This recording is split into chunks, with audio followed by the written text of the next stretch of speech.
مرحبا يا رمضان مرحبا يا رمضان مرحبا.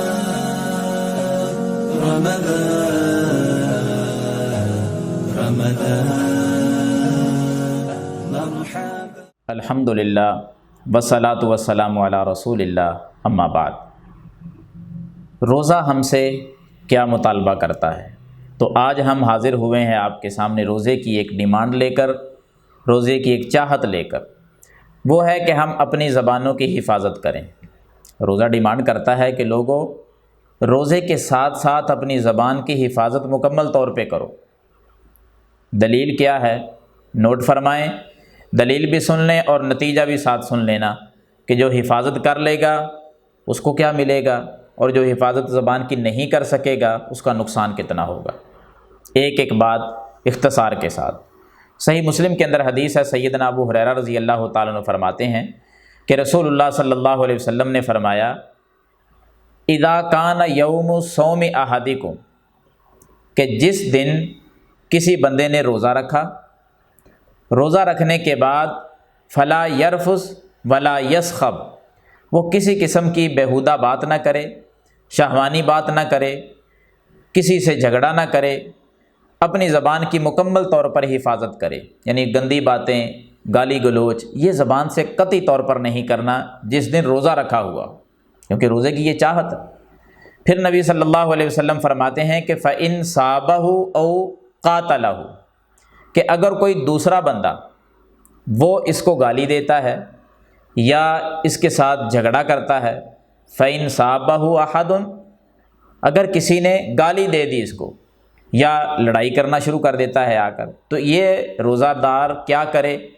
آگے زبان کی حفاظت کا درس جو نبی صلی اللہ علیہ وسلم نے دیا وہ ان الفاظ میں دیا کہ اس بندے کا حق بنتا ہے کہ یہ اس کو جواب میں گالی نہ دے، یہ جواب میں اس کے ساتھ جھگڑا نہ کرے، بلکہ جواب دیتے ہوئے صرف یہ لفظ کہے کہ انی امرؤ صائم، اے میرے ساتھ جھگڑا کرنے والے، اے مجھ کو گالیاں دینے والے، میں ایسا بندہ ہوں کہ جس نے روزہ رکھا ہوا ہے، میں تو روزے سے ہوں، میں تجھے کچھ نہیں کہہ سکتا، گالی نہیں دے سکتا. اس حدیث سے کیا پتہ چلتا ہے؟ واضح طور پہ یہ بات سمجھ آ رہی ہے کہ روزہ ڈیمانڈ کر رہا ہے کہ اپنی زبانوں کی حفاظت کر لو. کوئی بری بات، کسی کو گالی دینا قطعی طور پر نہ ہو. ملے گا کیا؟ اگر اس انداز میں ہم روزے کو پورا کر گئے نا تو وہی روزہ اللہ کے ہاں قبول ہوگا.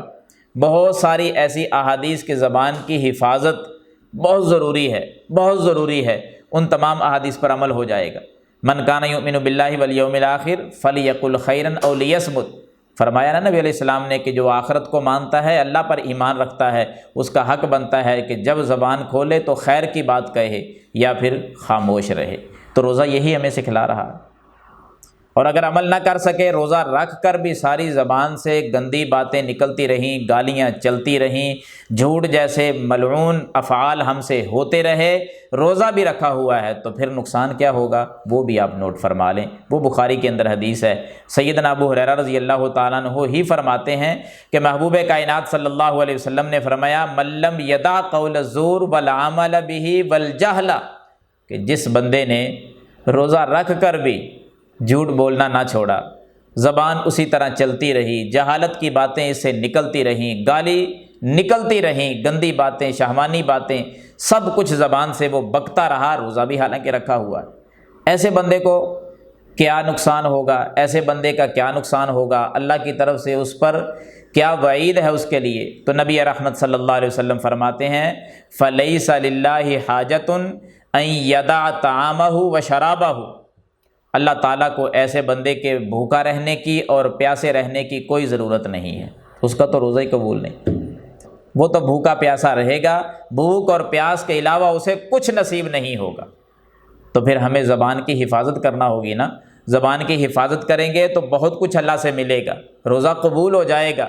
اللہ کی طرف سے انعامات ملیں گے۔ اور اگر یہ حفاظت نہ کر سکے، بے شک 14 گھنٹوں کا روزہ رکھ کر بھوک اور پیاس برداشت کر کے بھی ہم شام کے وقت افطاری کر لیں تو تب بھی اللہ کی طرف سے کوئی انعام نہیں ملے گا، کوئی اجر و ثواب نہیں ملے گا۔ بس اس ڈیمانڈ کو پورا کریں اور اپنے روزوں کو اللہ کے ہاں قبول کروائیں۔ اللہ تعالیٰ مجھے اور آپ کو عمل کی توفیق عطا فرمائے۔